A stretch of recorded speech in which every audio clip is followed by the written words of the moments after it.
Hello, I am so happy you're here, and I am super excited because today is the first interview in my interview series of Adventurous Families.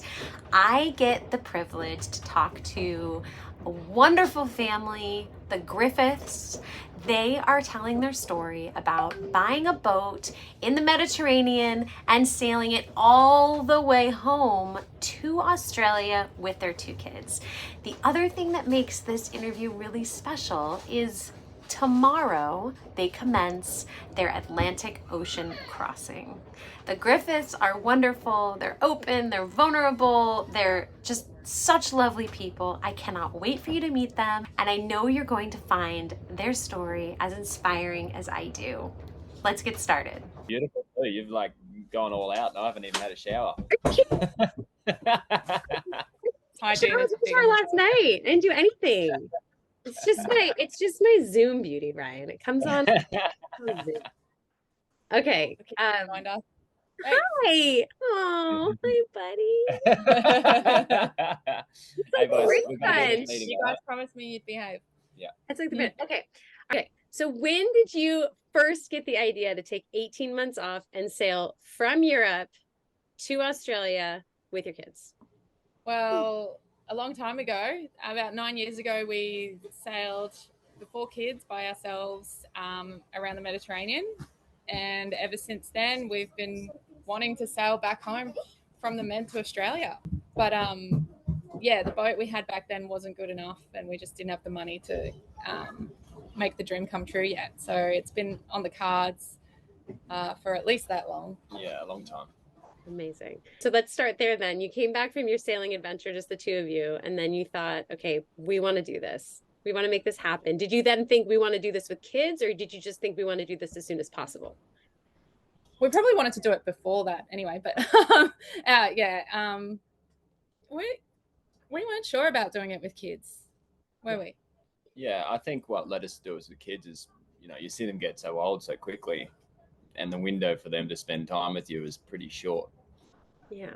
So if you wait until they're teenagers, it's they don't want to spend time with you. They don't want to hang out with most you of the time anyway. So we thought we would do it, not only for the adventure, but to spend some quality time with the kids while we can.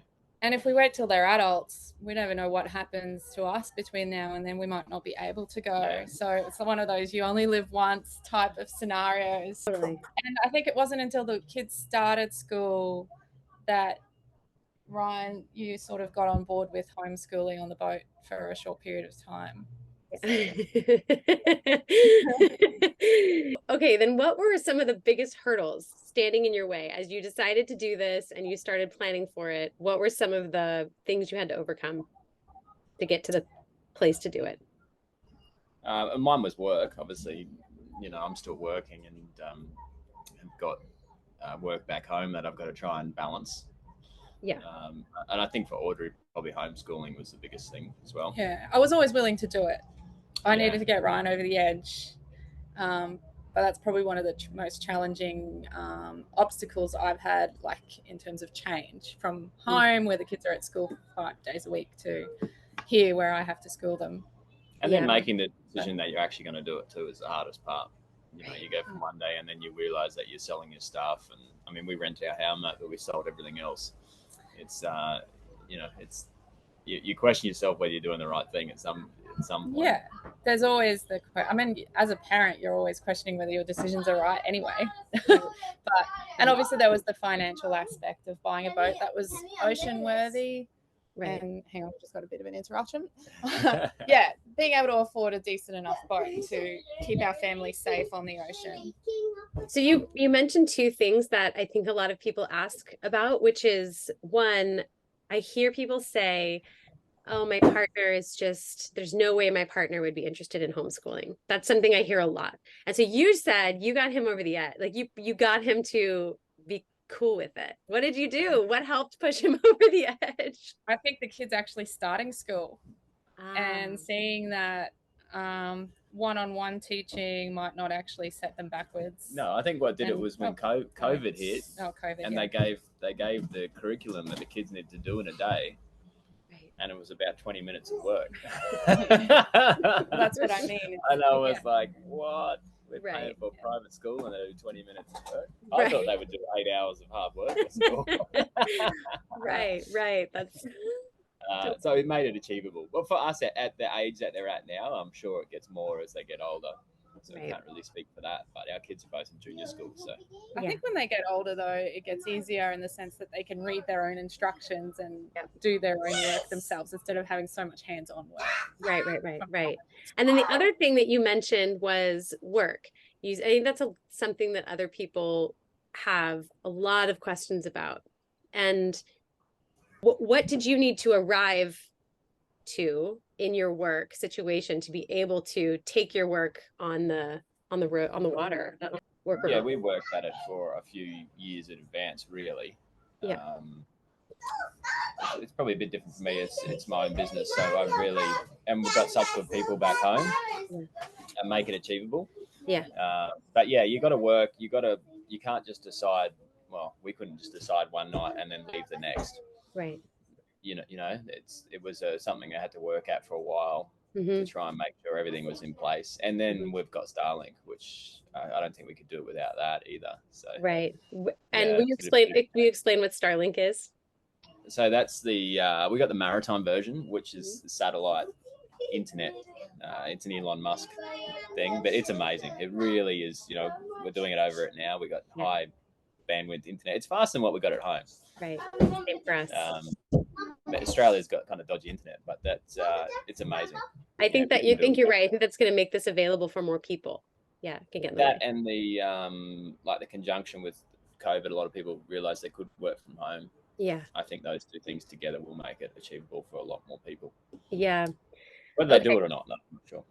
Right. Next, so how long did it take from you getting home from your trip in Greece, when it was just the two of you, to then getting on the airplane and flying to your boat? Well, that was 10 years. 10 years. Yeah. 10 years, a long time in between drinks. Yeah. You know, throw a few kids in there and all the life changes that come in between those. Totally. You know, your young free years to then getting through the blues of, you know, toddlers to. We wanted the kids to be able to swim. Yeah, that was our big thing. Yeah, that's one less. You know, I think the biggest danger in a boat is someone going overboard.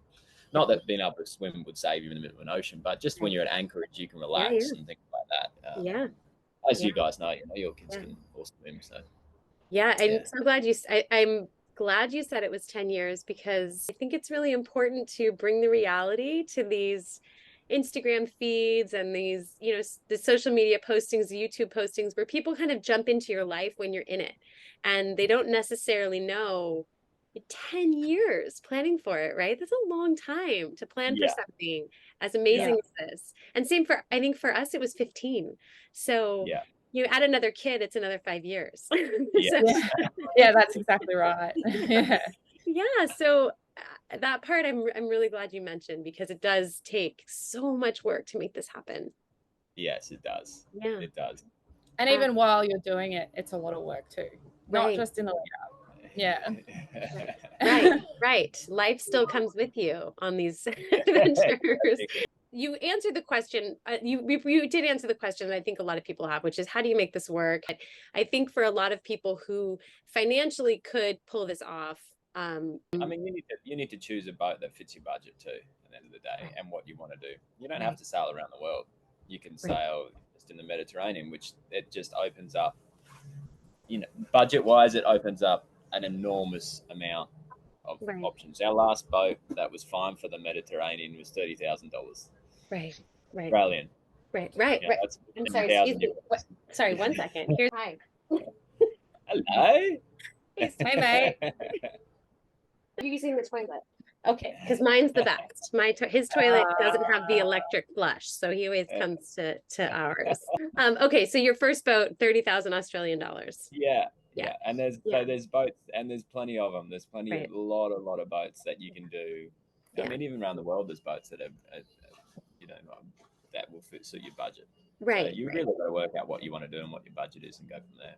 Right. And if you have the ability of working while traveling, then that probably makes it more affordable for people, because then you can keep earning a living. So what positive changes have you noticed in your family since starting this adventure? Like, I actually did a Instagram post about that yesterday or the day before. I think you saw it. I think as a bonding experience for the kids, I feel like they're getting closer as brothers, but they do fight a lot still. But you can just see, like, they've only got each other, that we haven't met other than you guys. We haven't spent a lot of times with other children. So I think it's been nice. I think it'll form a lifelong bond for them in the long run. Expressing themselves a bit more. I found out a bit more about them in terms of things that bothered them back home and at school, and just opening up more about those types of emotions. And just I think as a family, it's just been nice to spend time together in the years leading up to like being able to do this. Ryan was working a lot, all the time, a lot. So it's nice to have that time together now and enjoy our time together as a family. Making up for time I missed. Making up for lost time. Yeah. Totally. It's nice for me as well. It's not so lonely. I have, another adult around all the time. I wasn't working, so it's nice to have another adult around all the time. And yeah, definitely. And what a fun playmate he does everything. So he's just taking the kids out on the boat and being like, what do we call it? Like boat slave, tow slave? Is that what it is? You just have to sit there in the sun all day and tow your kids around behind the boat. That's worth it. I love it. Yeah. It's nice, because we don't have a car, we're doing lots of bike rides. We've got bikes on board, and not having a specific routine. So it's not always the stress of having to be somewhere at a specific time, and it's pretty chill. I actually have a question for you guys about that. Have you noticed any negatives from not having to be somewhere at a specific time, not having outside sources dictate your schedule? Have there been any negatives about that? Yeah, you exercise. Yeah, definitely a lack of. Hard to get it in, yeah? Is that what you mean? Yeah. When you're at a schedule at home, you sort of regularly exercise, or we did anyway, you have that 3 or 4 schedule. times a week, you do get your hour in every day or whatever. So there's no set schedule. We have a rough routine. I'll get up and work, try and do a bit of schooling with the kids, then we'll go and play, and then I might do some work at the end of the day or something too. Getting the exercise dialed in would be an awesome thing to figure out, because I'm struggling with the same thing. It just kind of, some days the days can feel like this big blob of, you're right. You're having a lot of fun, and we're doing a little school, but it feels like it kind of meshes, and you look at the clock and it's already 4. It passes really fast, and at the same time it's also really exhausting. So by the end of the day, you're so tired, there's no way you're doing exercise. No, I know. I think when there's like surf or some sort of water sport around, we get a lot in, because we all love doing that, and that's we're lucky we get a lot of walking and riding in and stuff like that, but it's still not the same. She'll make up for it when she gets home. That's what, we'll go back to that routine. Any negatives besides the exercise piece about this life change? Not having a routine? Or just or just in general, have there been any negatives about this? I think the lack of children. The kids have missed other kids. Right. But it's all the more valuable when you do meet other kids. When we spend a great week or so there with you guys, they just absolutely enjoy it. Yeah. And, we play sun up to sundown. So. Yeah. And you guys are on your way to meet some families too. It might get better. Yeah. Well, from what we've heard, and there's a bunch of families crossing the Atlantic together, which we're doing. So we've been a bit here, there, and everywhere this summer in the Med. So it hasn't given us much time to either seek out other families or stay with other families when we do meet them. So hopefully, once we get to the Canary Islands and then the Caribbean, we can have a little bit more freedom to follow other families if they want us to follow them. Yeah. They will. Yeah. That's another I think important part of this that you brought up, which is that the struggles are going to follow you everywhere. They're just going to change. So while you had your exercise routine and your structure and your social life, you didn't have as much time together as a family. And so you kind of traded some of that for a ton of time together as a family, and then trying to kind of piece together those other bits. They've been going for 5 months, 4? Yeah, 4 months. Yeah. So I think some people who've been maybe at the end of this at 18 months or 2 years, you guys might have loads of community. It's a great community in Salem. Following you around. It's just the amount of, I think the amount of younger people and people with kids is on the pointy end, mostly retirees. I think it's changing a bit. We've had some awesome young people though. And awesome people of all ages, but if you look at the majority of it, it's mostly retirees. Mm-hmm. Yeah. And it's a big world, and the boats with kids are spread out all over it. Yeah, exactly. Yeah. So what are you doing for school, and how often are you doing it? Yeah, so I signed up to an internet-based program in an Australian system. It's called Yuka Learning, and they actually set it out for you. They send out, I signed up for a whole year in advance, so they sent me the whole year, set out week by week, day by day, 5 days a week. But when we were with you guys, for example, we didn't do much homeschooling because they were just having so much fun. So there's times where we smash it out, and then there's times where we don't do it, but we're still 3 weeks ahead of the Australian term. So it gives us time to be a bit relaxed. Yeah. If we do it through school holidays and miss some days, it doesn't really matter. In the end, they're getting it done. Right. And weekends don't really exist anymore. So you can. I never know what day it is, except for Sundays when they remind me I have to make pancakes. One tradition we started on the boat. So, so you do have a lot more wiggle room, I think, to get it done. The thing about the homeschooling thing, though, is that we can tend to their needs. So, I realized that the year 2 curriculum for Lennox was for maths. He was just breezing through it. So I emailed them, and they sent me year 3. So we're doing a year ahead with him, whereas I'm not sure. I'm not at school. I don't know what they do at school. But at our last parent-teacher interview, they were telling us he was behind. And I think it was largely due to their testing methods using iPads for testing, and he didn't have an iPad at home, never had devices at home. And I think it was more of a user error thing rather than him not being able to do the math. That's a long-winded way to say we're able to go with what they need in terms of homeschooling, whereas at school they might not get that one-on-one attention and realized. Right. So what did your friends and family think when you told them about your big plans? Most were really excited. Yeah.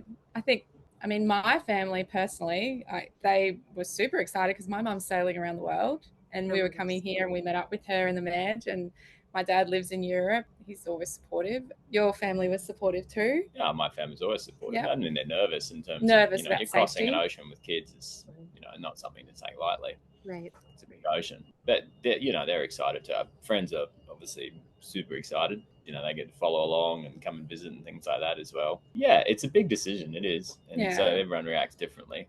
Right. I think parents would naturally... it'd be the same thing if our kids decided to do it one day. You'd be excited, but, apprehensive too. I have to say one of the main questions I got asked was about the kids' school and whether I thought they'd fall behind. Yeah, and so how did you address that with people who were curious?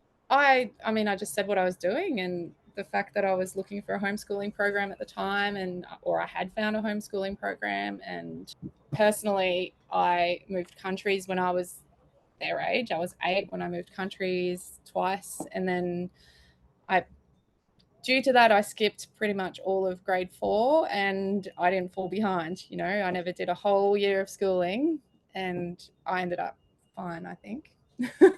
Depending on who you ask, I turned out okay. More than okay. So from a personal experience, I thought it would be okay. So I just explained my experience, and I guess some people might have been dubious about it, but no one really expressed any negatives.